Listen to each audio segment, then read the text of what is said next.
Well, welcome to Ravensdale Bible Academy. Today's course is Think Again Christian Fact Check, and today's lesson is Clear Signs of Evolution. So I'm not sure if you've ever seen this photo before. It's actually really cool. It's from an island called Easter Island, and they dug up a bunch of these statues, as you can see, and then they kind of lined them up.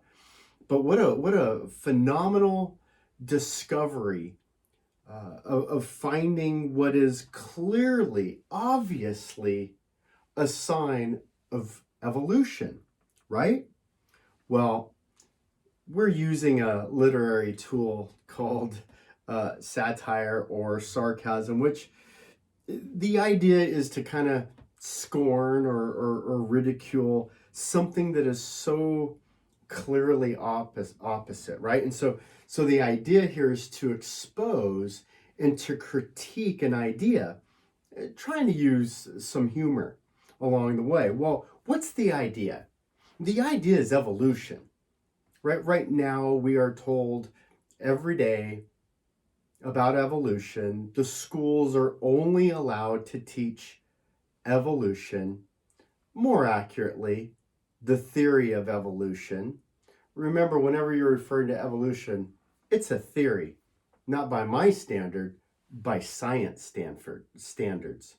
That should be an indicator right away, right? When you keep hearing something that's pushed on you as though it's a fact, as though it's just obvious, when it's still a theory, don't ever drop the theory from theory of evolution, because that's all it is. It's just an idea. It's just a concept. And so if you saw this, if you were, discovered this, you were on a ship and you came on an island that had never been discovered before, would your first impulse be, oh my word, clear, obvious example of evolution?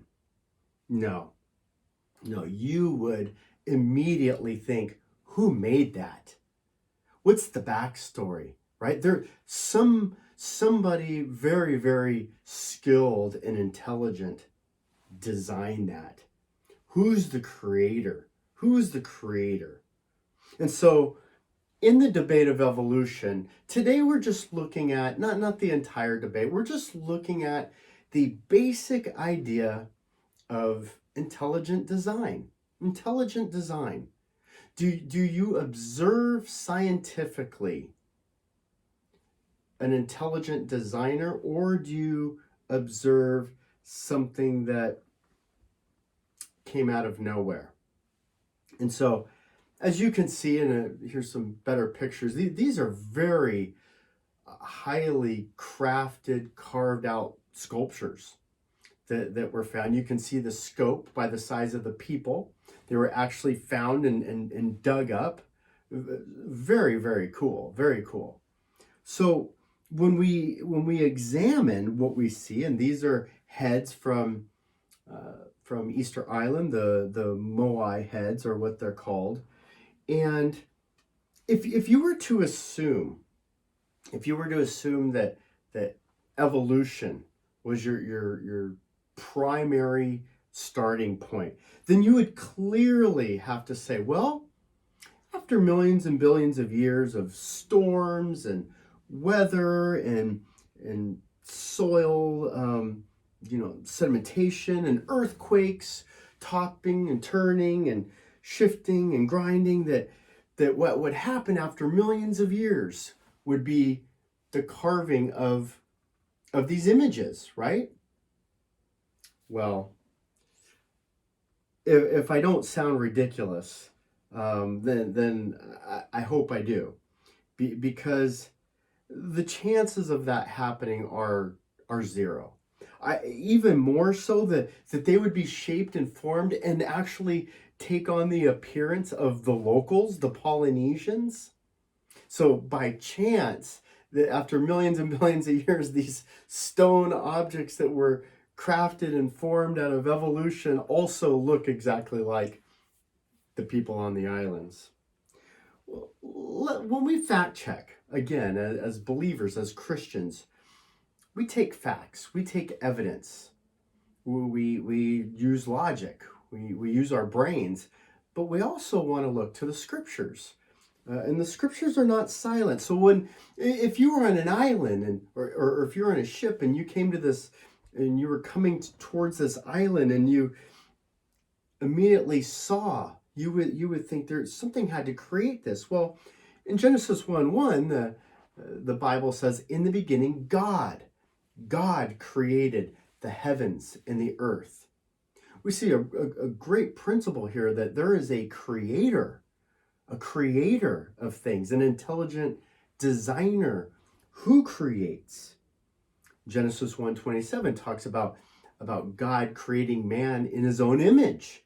And so we get an example here of, well, I would get a feel that these statues were made after some people in their own image. It would have the likeness of the creator. It would have the likeness of the person who made this. That would be, kind of what I would deduce. But I want to take us back to the big picture, because we're really looking at the question of evolution, right? And so in Romans 1:18 it says, "For the wrath of God revealed to us from heaven against all ungodliness and unrighteousness of men who suppress the truth." The scriptures are going to tell us that man hides truth. Man hides truth because of unrighteousness. Verse 19, "Because that which is known about God is self-evident within them." See, everybody knows that there has to be a creator of the universe. It's self-evident. Just like if you were on a ship and you saw this, you would know that there was a creator. It's obvious. The Bible says that it's evident within, for God made it evident to them. So God has put that inside of you to know and to understand that when you look up in the sky and you see the sun, and when you see a mountain, that something made that. Verse 20, "For since the creation of the world," since God made the world, his invisible attributes, his eternal power, and his divine nature have clearly been seen. See, God expects that you understand that even though you can't see it, even though you can't see him, that he's behind the creation, being understood through what has been made, so that you are without excuse. See, God assumes that when you're on your ship and you come to this island and you see those statues, that inside, self-evident, you would understand that somebody had to intelligently design, create, and make those statues. And if you don't get that, well, there's no excuse for you. That's pretty obvious. How does this happen? Verse 21, "For even though they knew God, they did not honor him as God or give thanks.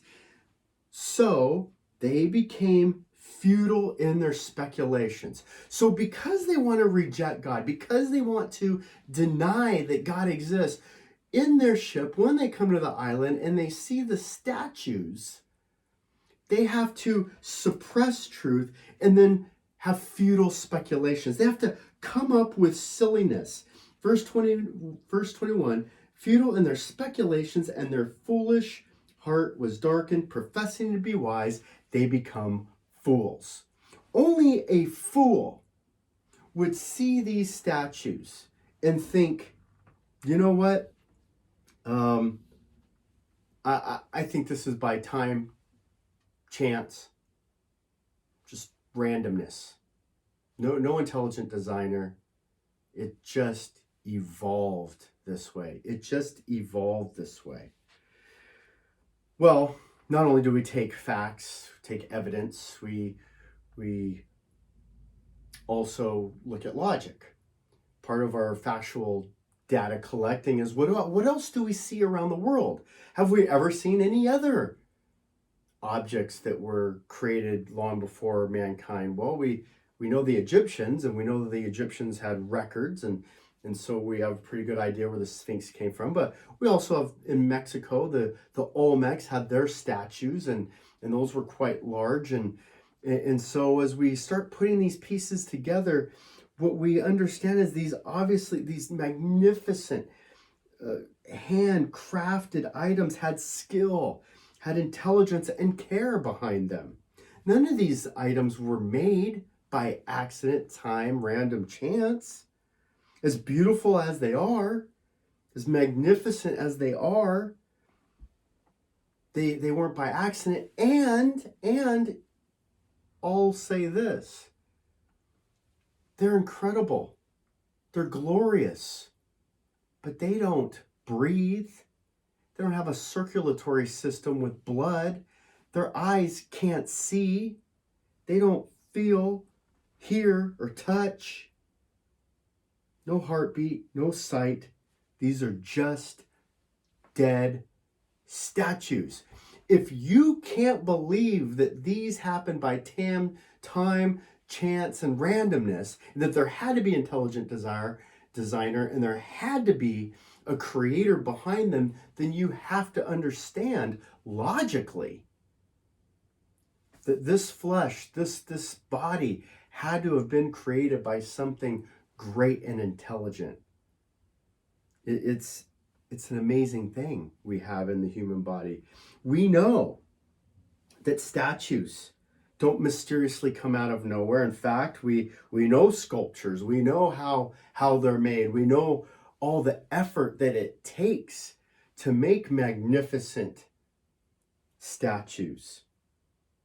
We know that the Statue of Liberty didn't just rise out of the ocean. It was a gift from France. We know that Mount Rushmore wasn't just carved out of the mountainside. No, it had sculptors that were commissioned. So what are the facts? What is our conclusion when we fact check were the statues evolved or not?